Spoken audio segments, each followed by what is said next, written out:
Today's subject. I'm finding I want to clear things out. I'm finding that where I'm at and what's around me is not reflecting who I am at this moment, right now, in the present moment.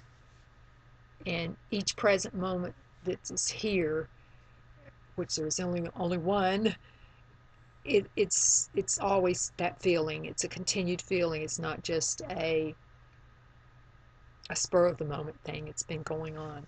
This desire to clear things out and create space for whatever is coming or is already here and is felt clearly as space.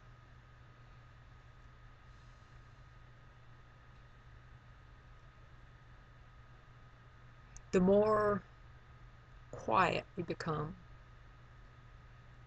the less mind chatter we entertain, the more space is created, and the more the desire to clear things out that don't reflect that space. And that is okay.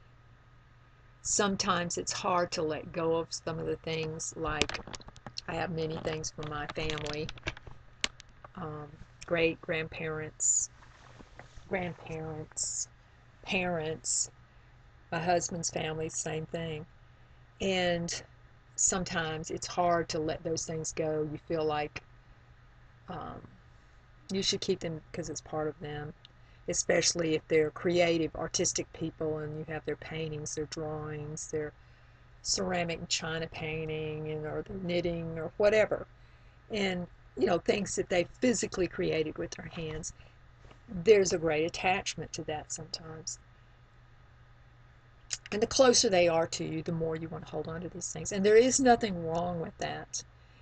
But when you find things that are just, you have them laying around, and this is a perfect example for me. The day my mother died, I had just gotten out of the hospital, and something told me, that little quiet voice said, go to your mother now. Because I had left my son there, and Bill was watching him for me. And something just said, you've got to go now. As soon as I got there, within minutes, she started having a heart attack, and we lost her very swiftly. Had I not come, I would not have been there with her. I wouldn't have had that time with her. My daughter had been there the day before, and with the grandkids. So it all just worked out perfectly. I have the shirt. The point was, I have the shirt that she was wearing, and they had to cut it off of her. And she painted it. It was a beautiful pink sweatshirt, and it had beautiful dogwood flowers on it. And I'm noticing I'm starting to wear pink lately. I just realized this was pink. The last shirt I had on was pink. And I don't look good in pink. Somehow I'm wearing pink. And why would I want to keep the shirt that was cut off of her when she died? Why wouldn't I? To me, there's nothing wrong with dying. It's just a shift.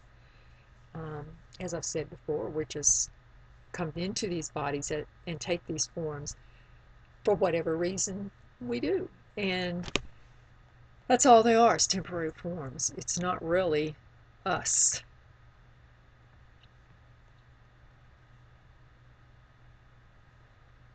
So the clearing out of those kind of things, don't let your mind tell you you shouldn't do this, you don't care if you do this. Don't let anybody tell you. If you feel you need to clear out things and create space for change, or just create space, do it.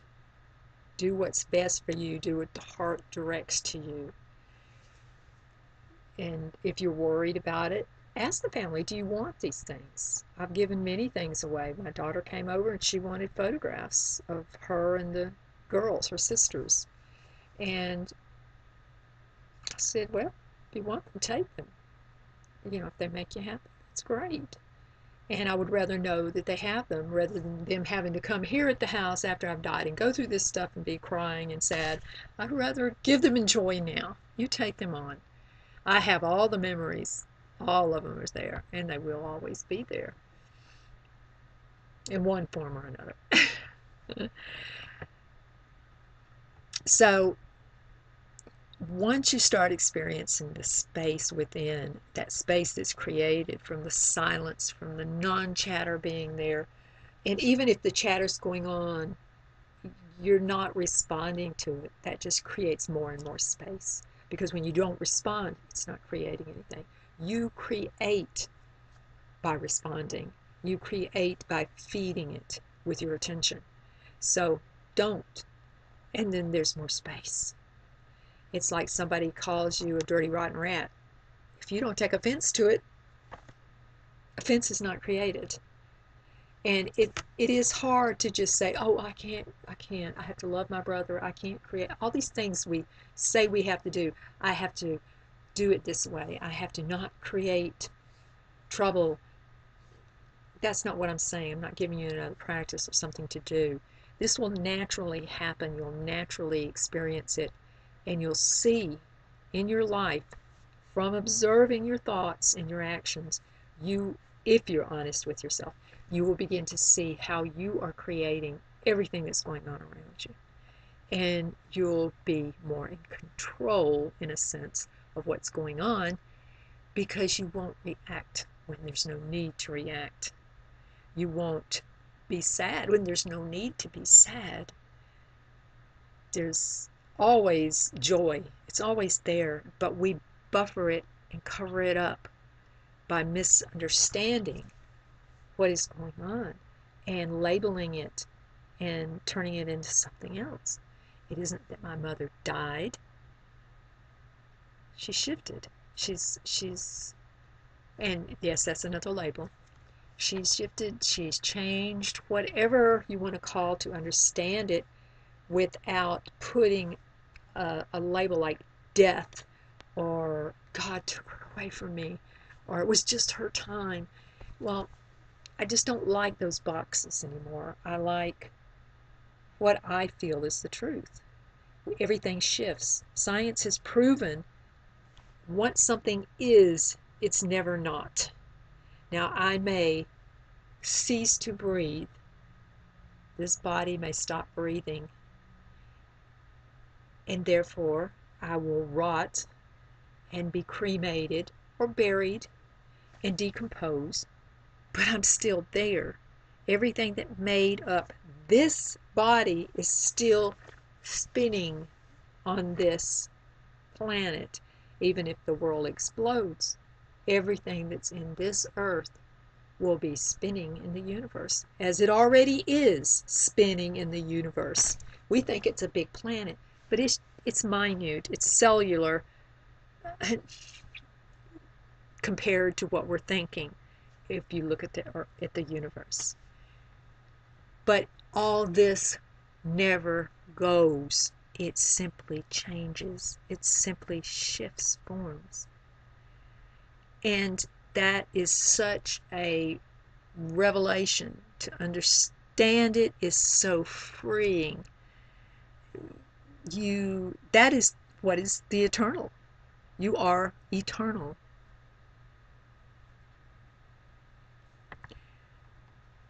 It's hard to fathom, but you're never not going to be here. You're simply going to shift forms.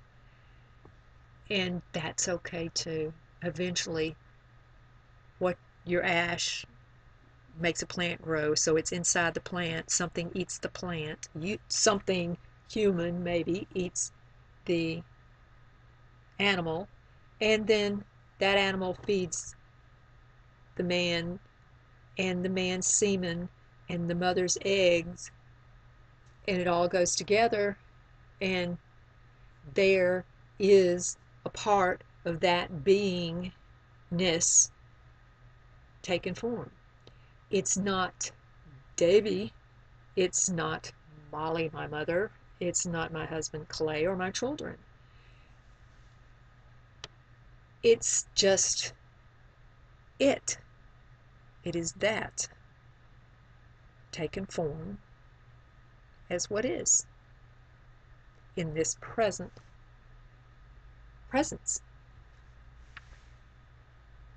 That's the big thing about now, present moment.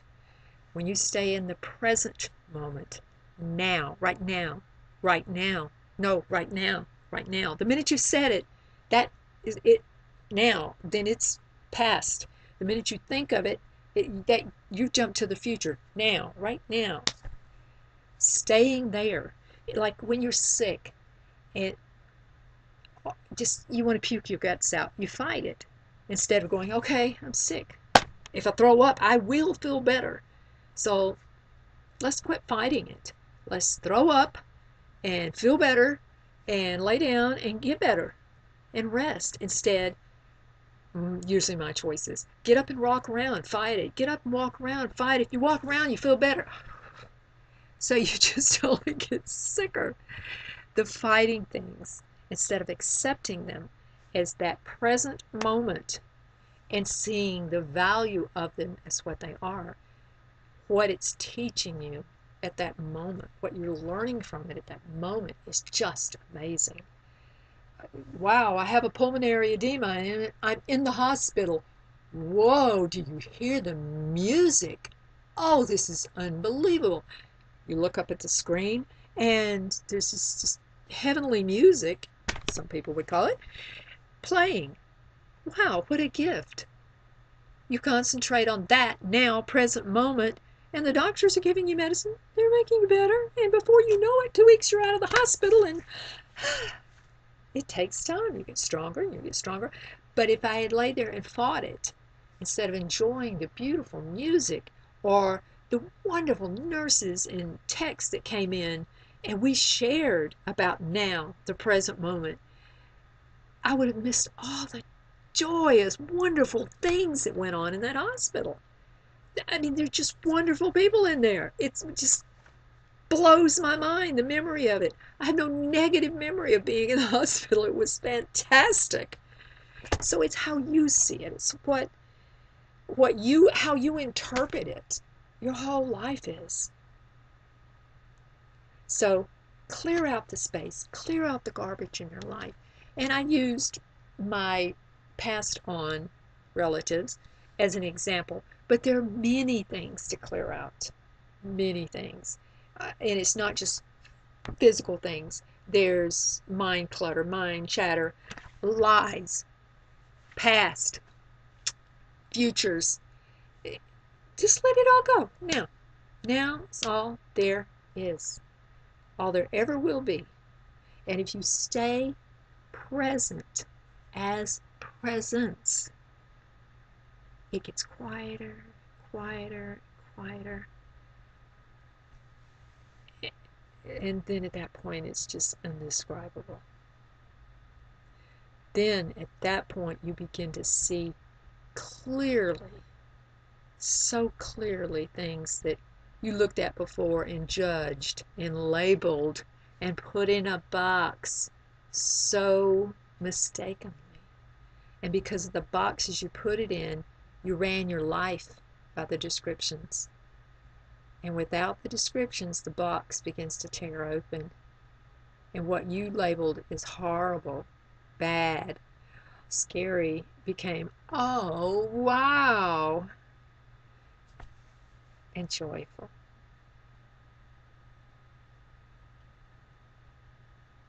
Allow space. Allow space for what you label as bad, wrong, cruel, hateful, stinking, nasty. Allow space for it. And that doesn't mean, oh, I'm just going to let them kill her and not do anything. That's not what I'm talking about. I'm talking about allowing space for your judgment of things so that you can clearly think what's the best thing to do with this. What action, if an action needs to be made, needs to be done quickly. Whatever it is, when you've got all the trash out, now you can look at this horrible thing, as you have labeled it, happening, and you see more quickly how to handle it and the best way to handle it. And then you find you aren't handling it. Your hands move, your legs move, your voice speaks. and it's done, and the best thing is done to take care of whatever it was, without all that trash in your head. That's effortless doing. Or you could call it, yes, it is still effortless no matter what you call it. You could call it living in presence, being presence, being. Everything functions on the same, some people would say wavelength.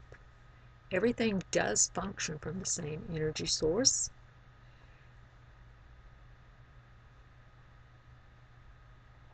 If you're willing to let go of trash, throw away, get rid of all the thoughts and labels and boxes you've put people in, things in, experiences in, you are opening up life to pure potentiality.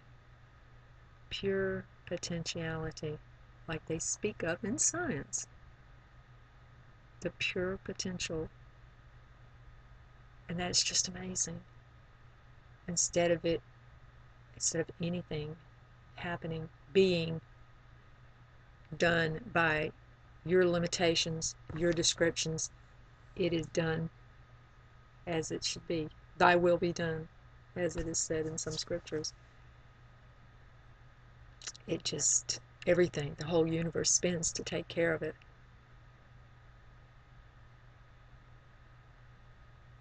Try it. You'll like it, Mikey.